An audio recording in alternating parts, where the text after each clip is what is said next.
بسم اللہ الرحمن الرحیم۔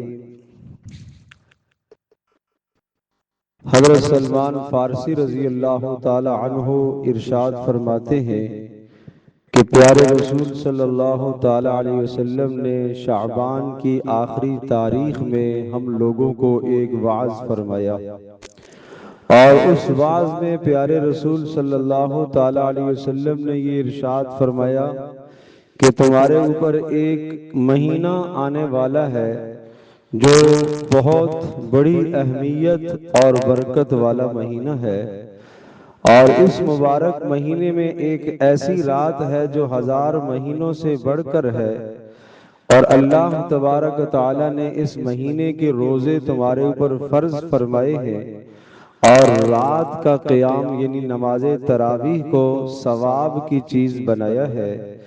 اور ارشاد فرمایا کہ جو شخص اس مبارک مہینے میں کسی فرض کو ادا کرے گا وہ ایسا ہے جیسا کہ غیر رمضان میں 70 فرض ادا کرے، اور جو نفل ادا کرے گا وہ ایسا ہے جیسا کہ فرض ادا کرے۔ فرمایا یہ صبر کا مہینہ ہے اور صبر کا بدلہ جنت ہے۔ یہ صبر کا مہینہ ہے اور صبر کا بدلہ جنت ہے۔ صبر کا مطلب اپنے آپ کو گناہوں سے روکنا، صبر کا مطلب نیکیوں پر جم جانا، اور صبر کا مطلب کہ جزع فضا مصیبت اور پریشانی کے وقت اپنے آپ کو روکے رکھنا۔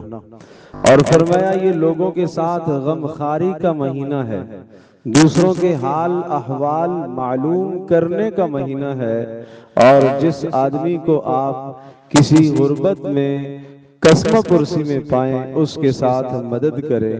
اور فرمایا اس مبارک مہینے میں مومن کے رزق کو بڑھا دیا جاتا ہے، اور جو شخص کسی روزے دار کو روزہ افطار کرائے گا اللہ تبارک و تعالی روزہ افطار کرانے والے کو کے گناہوں کو بھی معاف فرما دیں گے، اور جہنم سے اس کو آزاد کر دیں گے، اور اس کو روزے دار کے روزے کے برابر ثواب دیا جائے گا۔ روزہ افطار کرانے پر 3 باتیں ذکر فرمائیں۔ نمبر 1 گناہ معاف کر دیے جائیں گے، اور نمبر 2 جہنم سے آزاد کر دیا جائے گا، اور نمبر 3 روزے دار کے ثواب کے برابر اسے ثواب دیا جائے گا۔ صحابہ کرام نے عرض کیا اللہ کے رسول، ہم میں سے ہر شخص کو اتنی وسعت تو نہیں ہے کہ کسی کو روزہ افطار کرائے۔ پیارے رسول صلی اللہ علیہ وسلم نے ارشاد فرمایا یہ تینوں طرح کے ثواب پیٹ بھر کر کھلانے پر موقوف نہیں ہے، یعنی یہ ضروری نہیں ہے کہ کسی کو پیٹ بھر کر آپ کھانا کھلائیں گے تو ثواب حاصل ہوگا۔ فرمایا یہ تو ایک کھجور کے ذریعے سے کوئی افطار کرا دے، یا ایک گھونٹ پانی کا پلا دے، یا ایک گھونٹ لسی کا پلا دے، تو اس پر بھی اللہ یہ ثواب عطا کرے گا۔ آپ اندازہ فرمائیے کہ پیارے رسول صلی اللہ تعالی علیہ وسلم نے کسی غریب کو بھی محروم نہیں ہونے دیا۔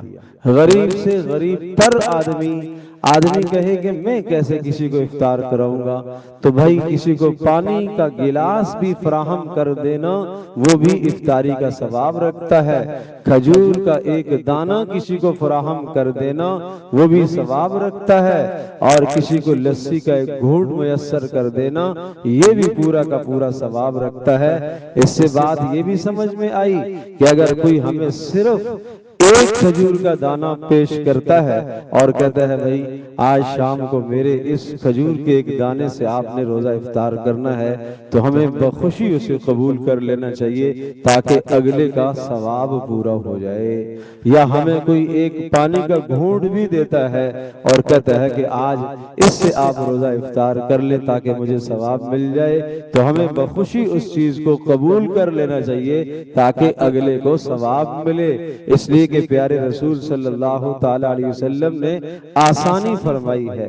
اور پھر ارشاد فرمایا اس مبارک مہینے کا پہلا حصہ اللہ کی رحمت ہے، اور درمیانی حصہ اللہ کی مغفرت ہے، اور آخری حصہ آگ سے خلاصی ہے۔ پہلا حصہ رحمت ہے، اللہ سے اس کی رحمت کی دعا کیا کرو، اے اللہ میں تو گناہگار بندہ ہوں، میں تو تیرا نافرمان ہوں، اے اللہ تو میرے گناہوں کو معاف فرما دے۔ یہ اللہ سے مانگا کرو، اے اللہ اپنی رحمت میں میرا بھی حصہ اے اللہ فرما دیجئے۔ اور پھر فرمایا جو شخص اس مہینے میں اپنے ماتحت پر، غلام اور ملازم پر کام کے بوجھ کو ہلکا کرے گا، اللہ تبارک و تعالیٰ اس کی بخشش فرما دے گا۔ اور پھر فرمایا 4 چیزوں کی اس مہینے میں کثرت رکھا کرو، 2 چیزیں تو اللہ کے لیے ہیں اور 2 چیزیں تمہاری ضرورت ہے۔ 2 چیزیں اللہ کے لیے کیا ہیں جن سے اللہ راضی ہوتا ہے؟ فرمایا ایک کلمہ طیبہ کا کی کثرت کیا کرو، لا الہ الا اللہ محمد الرسول اللہ، لا الہ الا اللہ محمد الرسول اللہ، چلتے پھرتے اس کو پڑھتے رہا کرو۔ دوسرا فرمایا استغفار کی کثرت کیا کرو، استغفر اللہ من کل ذنب واتوب الیہ، یا استغفر اللہ الذی لا الہ الا هو الحی القیوم واتوب الیہ، یا صرف استغفر اللہ استغفر اللہ استغفر اللہ۔ اپنے گناہوں کو سامنے رکھ کر استغفار کرتے رہو۔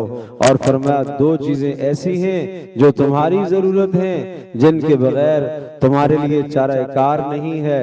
نمبر 1 اللہ سے اس کی جنت مانگا کرو، اور نمبر 2 جہنم سے پناہ مانگا کرو۔ اور یہ دعا کیا کرو، اے اللہ مجھے جنت عطا فرما۔ یہ اس مہینے کی خاص دعا ہے، اے اللہ مجھے جنت عطا فرما، اے اللہ مجھے جہنم سے بچا۔ پیارے رسول صلی اللہ تعالی علیہ وسلم کی دعاؤں میں خاص طور پر رمضان میں یہ دعا ہے، اے اللہ اللہم اعتق رقابنا من النار، اے اللہ ہماری گردنوں کو جہنم سے آزاد فرما، اے اللہ ہمارے آبا کی گردنوں کو بھی جہنم سے آزاد فرما، اے اللہ ہماری ماؤں کی گردنوں کو بھی جہنم سے آزاد فرما۔ اللہ پاک ہم سب کے لیے عمل کرنا آسان فرمائے۔ الحمدللہ رب العالمین والصلاة والسلام علی سید الانبیاء والمرسلین وعلی آلہ وصحبہ وامتہ اجمعین۔ اللہم انا نسألک الہدى والتقى والعفاف والغنى، اللہم انا نسألک الجنہ وما قرب الیہا من قول او عمل، اللہم انا نسألک الجنہ ورضاک، اللہم انا نسألک الجنہ ورضاک، اللہم انا نسألک الجنہ ورضاک، ونعوذ بک من سخطک والنار، ونعوذ بك من سخطك والنار، ونعوذ بك من سخطك والنار۔ سبحانك اللهم وبحمدك، نشهد ان لا اله الا انت، نستغفرك ونتوب اليك، وصلى الله تعالى على خير خلقه محمد وعلى آله وصحبه اجمعين برحمتك يا ارحم الراحمين۔